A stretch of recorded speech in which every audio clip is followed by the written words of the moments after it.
Today, Exodus chapter number 13, from verse 2, let's read it together. Consecrate me every firstborn male, the first offspring of every womb among the Israelites belonged to me, whether man or animal. Amen. 거룩하게 하라는 이 명령 중에서 이 처음 태어난 그 남자 사람을 거룩하게 하라고 명령이 되어 있습니다. 거룩하게 할 뿐만 아니라 나에게 구분을 하라고 이렇게 되어 있습니다. 처음 태어난 첫째는 짐승, 동물이라도 하나님께 속하였다고 이렇게 말씀하고 계시는 것입니다. 거룩하게 할 뿐만 아니라 구분하라고 되어 있습니다. 너희는 내가 거룩하니 너희는 거룩하라. 이 말씀은 온 백성 이스라엘 백성에게 주신 말씀이고, 이 성별된 이 매일 성별된 남자 사람이나 가축이나 해서 이렇게 거룩하며, 또한 두 번째 나에게 구분되어야 된다. 이런 특별하신 명령입니다. 그런데요, 창세기 6장에서는 하나님의 아들들이라고 되어 있습니다. 하나님의 아들들이 사람의 딸들의 아름다움을 보고 자기 좋은 대로 아내를 취한 것에서부터 하나님께서 수명을 120년으로 딱 조정해 놓으셔서 더 이상은 살지 못하도록 해 놓으신 것입니다. 이것은 너무나 불쾌하신 것이기 때문입니다. 하나님께서 내려다보시기에, 천국에서 이 세상 사람들을 내려다보시기에 바로 그러한 면이 불쾌스러운 것이기 때문에, 바로 그러한 면은 인간의 수명과 관련이 되는 것을 알 수가 있습니다. 솔로몬에게 비빈이 1000명인데요. 바로 그러한 면 때문에 솔로몬은 나중에 나의 이 부를 자녀에게 끼치고, 나는 예를 들어서 이렇게 되어야 될 때 헛되다, 이런 말을 하게 된 것입니다. 그런데요, 이스라엘 백성의 모든 남자 사람에 대해서 하나님의 아들들이라고 되어 있는데요. 그러면 하나님의 아들들인데, 그 중에서 첫째 태어난 하나님의 아들들은 더 하나님의 아들들이니까 물론 거룩해야 되나, 거룩한 거에 더해서 또 구분되어야 된다. 그래서 나에게 속하게 해야 된다. belong to me. 나에게 속하게, 클링 투 힘. 그러니까 하나님께 매달려 있게 되어야 된다는 것입니다.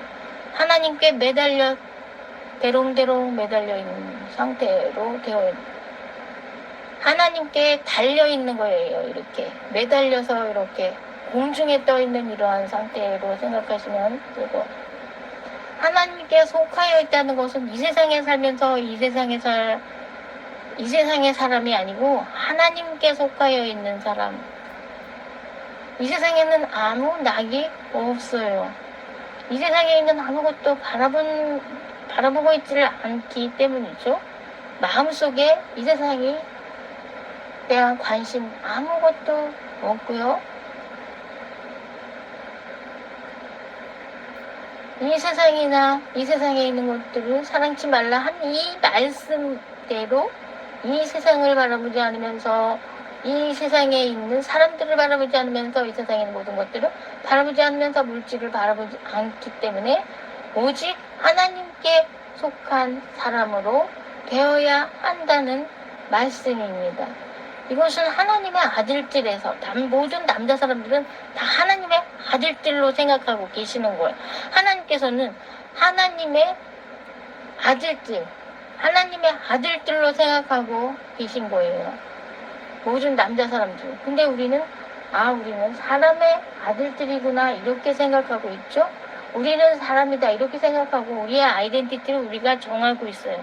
우리는 이 땅에 속하며 사람에게 속해 있다.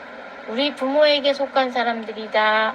이렇게 생각하고 있는데 우리가 생각하는 우리의 아이덴티티랑은 조금만 많이 업그레이드된 아이덴티티를 우리에게 부여하여 주시면서 우리를 내려다보고 계신 하나님이 지나가는 것입니다. 그래서 하나님께서는 이제 이러한 면에 대하여서 오늘 이제 너희를 이제 거룩하게 하고 이 날을 기억을 해라. 이 날을 출애굽하는 날을 기억을 해라. 그래서 이 날을 너희가 대대로 이 날을 지켜야 된다. 이 출애굽한 날을 기억을 해서 어떻게 대대로 지키느냐 하면 이 날은 노예에서 해방된 날이다. 노예에서 해방된 날. 그래서 하나님께서 이 노예 생활에서부터 꺼내어서 그 강하신 손으로 노예 생활로부터 우리를 벗어나게 해주셨다. 그래서 광야 생활인데 광야 생활을 하게 되는데 광야 생활은 노예 생활에 비하면 훨씬 더 좋은 것이라는 것입니다. 훨씬 더 좋은 것. 노예 생활에서 맛있는 걸 많이 먹고 막 그렇게 많이 먹고 이렇게 있는 것보다 광야 생활에서 먹을 것도 없고 계속 걸어다니고 고생하고 물도 겨우 마시고 만나를 겨우 먹고 맛있는 걸 먹지 않고 이것이 더 좋은 생활이라고 해서 하나님께서는 이스라엘 백성들이 불평할 때 너무 어이가 없다. 쟤네는 너무 어이가 없다. 이렇게 생각하셨어요. 쟤네는 여기 광야 생활이 훨씬 더 좋은 건데 왜 불평이 웬 말이냐? 이렇게 생각하신 것입니다. 그래서 아무것도 먹지 말라는 하나님께서 이집트의 고난의 생활, 노예 생활에서 이끌어내어 주신 것에 대하여서 기념하는 이 6월절 날에는 아무것도 먹지 말라는 것입니다. 3절 말씀에 어떤 거, 효모가 포함된, 발효가 포함된 거니까 효모가 포함된 아무것도 먹지 말라는 것입니다. 그리고 그 다음에 7일 동안 효모 없는 빵을 먹으라고, 무교병을 먹으라고 7일 동안 무교병을 먹고 또 7일째 되는 날에 또 성회로 지키라고 이렇게 말씀을 하셨는 건데요. 너희 집 근처에 효모 자체를 두지 말으라고. 그래서 이렇게 해서 아주 효모 자체를 두지 마. 이 효모가 뭡니까? 효모가. 그러니까 효모가 이게 뭐냐면요. 그러니까 이게 뭐냐면요. 부풀리는 거, 과장된 거, 이것은 바로 곧 거짓된 거, 달콤하게 하는 거, 이렇게 약간 달콤하게 하고 과장된 거 요거 하나님 앞에 우리는 기도할 때도 마음을 드릴 때도 과장된 마음을 드리는 적이 있고 기도할 때도 과장되게 기도하고 과장되다 보니까 또 거짓된 기도가 되기도 하는 것입니다. 이런 면에 대해서 완전 질색을 하셔가지고요. 정직한 영을 사랑하시는 하나님께서 이런 것을 다 제하라고 그래서 어떤 곳에서든 너의 바운데리 근처에 어떤 이스트도 다 제해라. 그런데 또 구분하라고 하신 그 말씀 중에서 모든 그런 동물들 중에서 모든 사람 중에서 첫 번째는 이 거룩하면서 또한 구분을 하라 그러는데 덩키는 조차를 못하는 대상에 들어가는 것을 볼 수가 있습니다. 구분 대상이 안 돼요. 걔는 그냥 첫 번째 덩키는 그냥 딱 걔는 눕혀야 된다. 이렇게 됐어요. 그래서 개를 마냥 안 눕히기 위한 방법은 무엇이 있나 하면은 양으로, 어린 양으로 계속하라고 그렇게 되어 있습니다. 그래서 당나귀에 대해서는, 왜냐면 자기 마음대로 막 뛰어다니는 당나귀에 대해서는 하나님께서 걔는 그냥 첫째고 뭐고 다 그냥 구해주지 않는 유로 돼가지고요. 그냥 걔네는 그냥 첫째도 안 구해준다.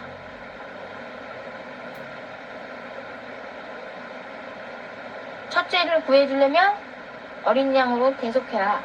이렇게 해서요. 그래서 우리 사람들 중에도 혹시 우리가 만약 내가 혹시 당나귀 같은 사람이 아닐까 이런 걱정이 든다면 무조건 그냥 막 회개해가지고 막 기도해가지고 내가 당나귀가 되지 않도록 기도를 해야 되지 않겠는가 하는 이런 생각이 드는 것입니다.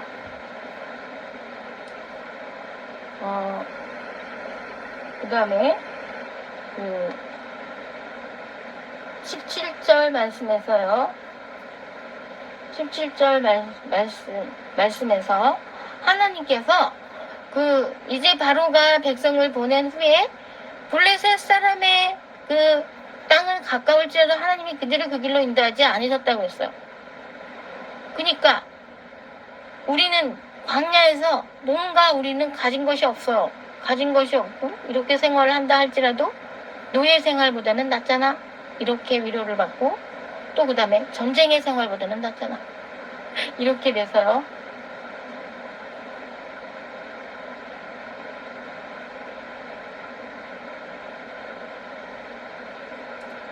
그래서 우리는 지족할 줄 알아야 되는, 있는 바를 족한 줄로 여기라. 더 나은 높은 마음을 품지 말고 있는 바를 족한 줄로 여기라. 그래서 그 말씀 따라서 우리는 이제 그렇구나. 그렇게 해야 되는구나. 근데 이 요셉이 자기가 이제 유언을 했어요. 자기가 이제 이렇게 될 때는 이렇게 되라고 19절 말씀에 모세가 요셉의 그를 가나안에 이제 갖다 놓기 위해서 이렇게 이동을 시키는데요. 그럼 요셉에 대해서 우리는 요셉 때문에 생긴 일이에요. 이게 애굽의 그 노예 생활은. 그래서 요셉에 대해서 생각할 때 왜 거기 애굽에서 너무 오래 있었다. 그래서 왜 꼭 이렇게 되어야 했었는가. 이렇게 해서 이것을 이동해달라고 나중에 유언을 했어야만 되겠는가. 그런 유언 안 해도 됐었으면 얼마나 좋았을까. 야곱도 또 반드시 가나안 땅으로 인도해 주시겠다 하셨는데 왜 자꾸만 머뭇거려서 야곱이나 요셉이나 같은 신세가 되었는가 하는 것입니다. 그래서 이제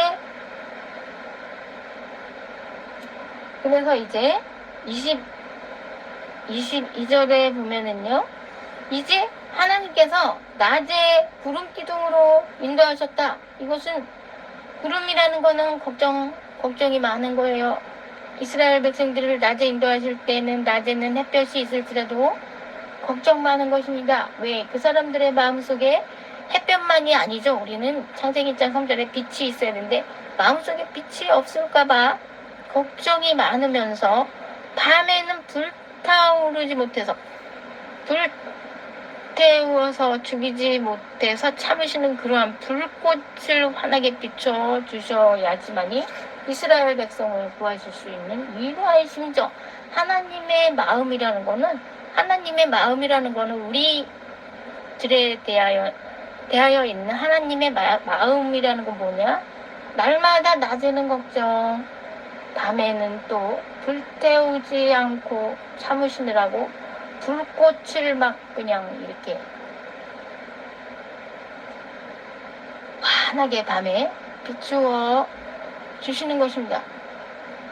밤에 불꽃을 비추어 주기 위한 불꽃이 아니라 불태워서 죽이지 않고 견디고 있는 그 마음 때문에, 하나님의 마음 때문이죠. 그러면은요, 우리가 바로 뭐와 같아서 안키와 같아가지고요. 그래가지고 우리를, 그러면 우리는 왜 제사를 드리라고 그럴까요? 번제를 왜 양을 잡아가지고 어린 양을 잡아서 왜 번제를 드려야 될까? 왜냐면 바로 우리가 단토와 같기 때문에. 6월 전반 제사를 지나요? 날마다 아침에 제사, 아침에 번제, 저녁에 번제, 날마다 하루에 2번 번제를 드려야 될 정도로 우리가 하나님 앞에 거룩하지 못하며 구분되지 못한 것을 알 수가 있습니다. 그러면 하나님께서는 완벽주의자이기 때문에요, 어떻게든지 우리를 구분하시기를 원해요. 그러면은 하나님께서는 우리를 그냥 어떤 예식을 통해서라도 우리를 구분하시기를 원하시기 때문에 어린 양 한 마리가 반드시 필요합니다. 그럼 우리는 바로 뭐냐? 당나귀밖에 아니다. 우리는 당나귀다.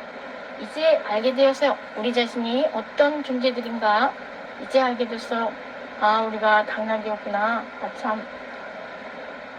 그래서 우리는 아침에 번제, 저녁에 번제를 드려야 되는 존재구나.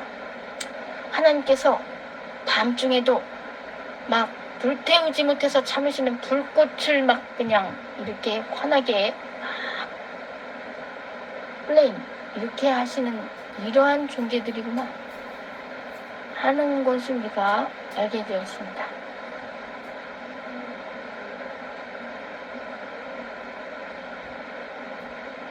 그러므로 우리는 광야 생활, 이 전쟁보다 낫고 풍족한 어떤 노예 같은, 이 세상의 노예와 같은 생활보다는 낫다. 하나님께 클링 투 힘 되어 있는 생활이 낫다는 것, 우리가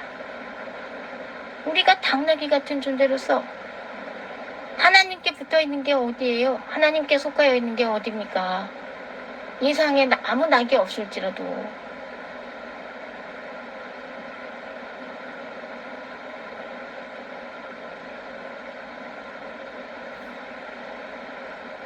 그래서 하나님께서 우리를 보실 때에는 너희가 뭘 그렇게 먹고 싶다 그래?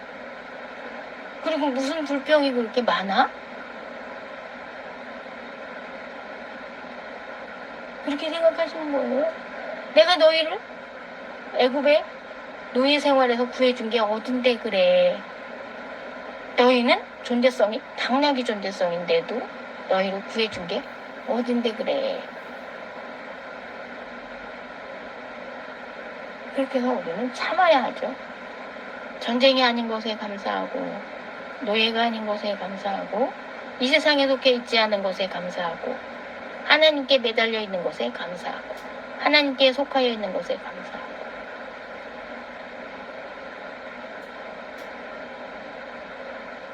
하나님께서 우리를 그 백성 삼아주시고 또한 자녀까지 삼아주신 것에 너무너무 감사하죠.